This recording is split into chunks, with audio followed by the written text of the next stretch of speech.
Question 1. What is the primary purpose of a pre-trip inspection? A. To reduce paperwork. B. To find and fix safety defects before driving. C. To shorten trip time. D. To improve fuel tax reporting. Correct answer, B. To find and fix safety defects before driving. Explanation. A thorough pre-trip identifies leaks, worn parts, loose or missing components, damaged tires and wheels, and insecure cargo so the vehicle is safe before entering service. Question 2. When should you select your gear for a long downgrade? A. After you start descending. B. Only if you smell hot brakes. C. Before you start descending. D. At the bottom of the hill. Correct answer, C. Before you start descending. Explanation. Choosing a lower gear in advance lets engine braking help control speed. Shifting on a grade risks missing a gear and losing braking control. Question 3. What is the CDL alcohol limit for operating a CMV? A. 0.08% BAC. B. 0.06% BAC. C. 0.04% BAC. D. Zero tolerance. Correct answer, C. 0.04% BAC. Explanation. Federal rules set 0.04% BAC as the limit. Any detectable alcohol generally places the driver out of service for 24 hours even below that limit. Question 4. How much following distance should a large CMV use below 40 mph? A. 1 second total. B. At least 1 second per 10 feet of vehicle length. C. 2 seconds total. D. Half a second per 10 feet. Correct answer, B. At least 1 second per 10 feet of vehicle length. Explanation. Use time-based spacing to create room to react. Above 40 mph, add at least 1 additional second due to higher stopping distances. Question 5. What is the safest practice when backing a CMV? A. Back quickly to clear the lane. B. Use mirrors only, never stop. C. Use a spotter and goal, get out and look. D. Honk continuously while backing. Correct answer, C. Use a spotter and goal, get out and look. Explanation. Back slowly, use mirrors, and stop to physically check your path.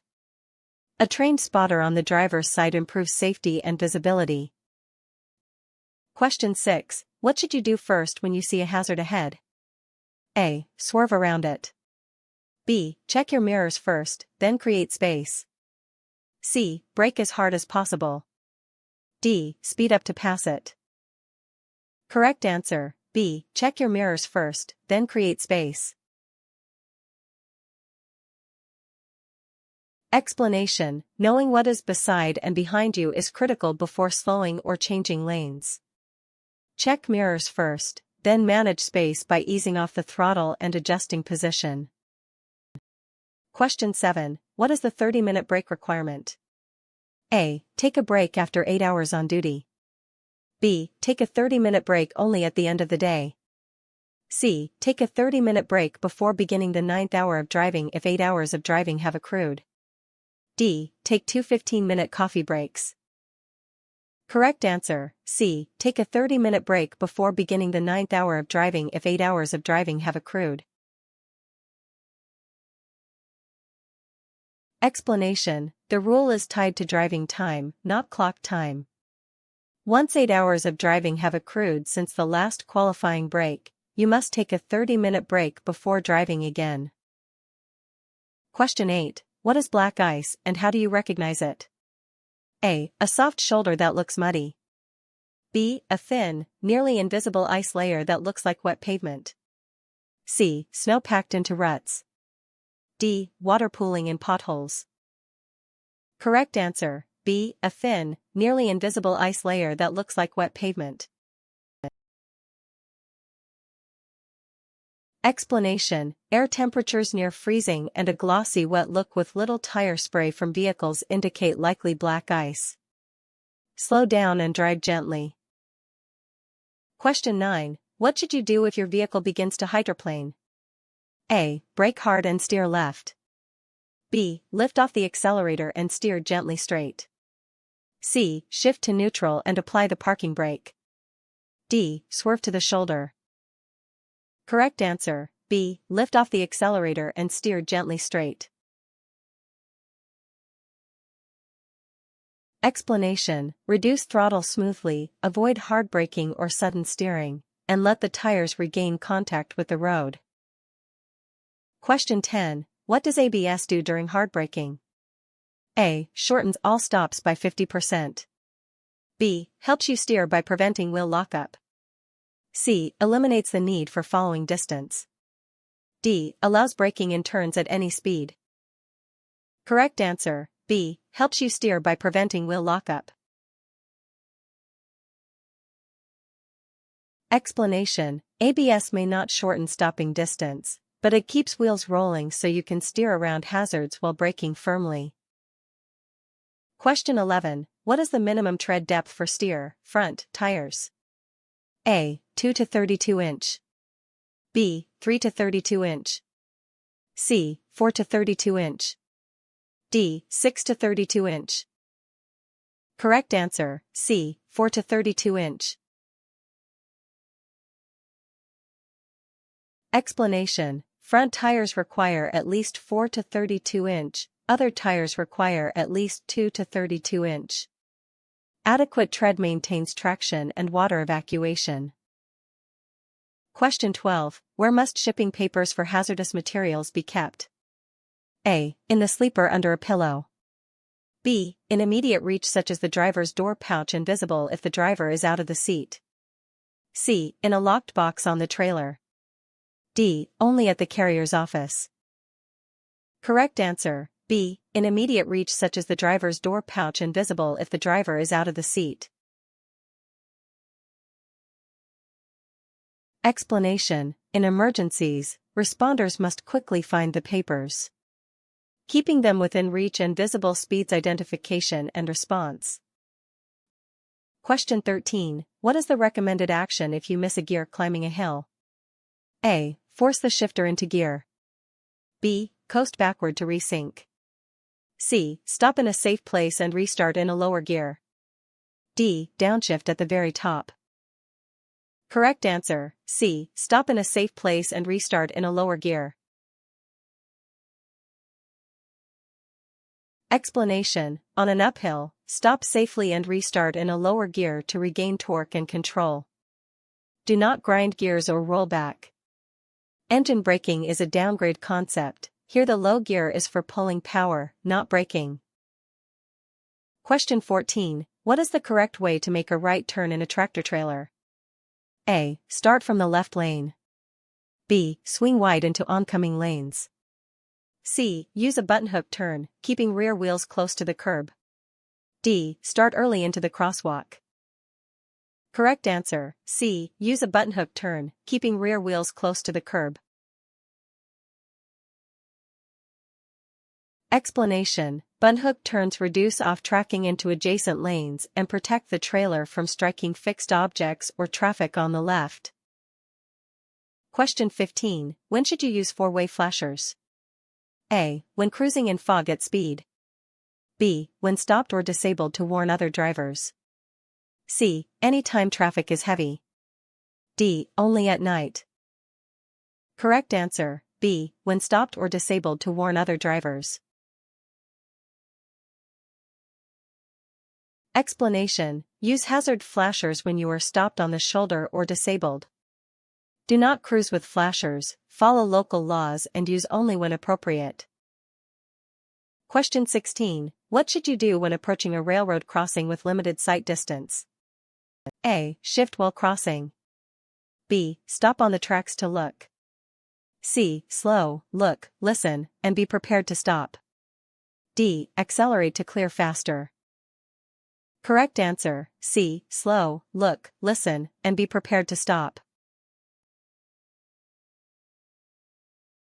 Explanation: approach cautiously, obey signs and signals, and never stop on the tracks. Cross only when you are certain the path is clear. Question 17. What is the 11-hour driving limit? A. You may drive up to 9 hours within the day. B. You may drive up to 10 hours within the day. C. You may drive up to 11 hours within the 14-hour on-duty window. D. You may drive up to 12 hours within the 16-hour window. Correct answer: C. You may drive up to 11 hours within the 14-hour on-duty window. Explanation: Federal hours of service rules cap driving to 11 hours and require all driving to occur within a single 14-hour on-duty period after coming on duty. Question 18. What is the 14-hour rule? A. You can extend it with any break. B. No driving after 14 consecutive hours on duty. C. It stops during lunch breaks. D. It resets after a 15-minute rest. Correct answer: B. No driving after 14 consecutive hours on duty. Explanation: once you begin your day, you cannot drive beyond the 14-hour window regardless of breaks. Non-driving tasks still count toward the 14 hours. Question 19. What is the 60-hour or 70-hour limit? A. No driving after 50 to 60 hours. B. No driving after 60 hours in 7 days or 70 hours in 8 days. C. No driving after 80 hours in 10 days. D. No driving after 90 hours in 9 days. Correct answer: B. No driving after 60 hours in 7 days or 70 hours in 8 days. Explanation: these rolling on-duty limits prevent fatigue over multiple days. A 34-hour restart resets the running total under federal rules. Question 20. How should you manage speed on a long downgrade? A. Use higher gear and steady brakes. B. Use low gear and engine braking, brake in short, firm intervals if needed. C. Coast in neutral with light brakes. D. Use the parking brake to help stop. Correct answer: B. Use low gear and engine braking, brake in short, firm intervals if needed.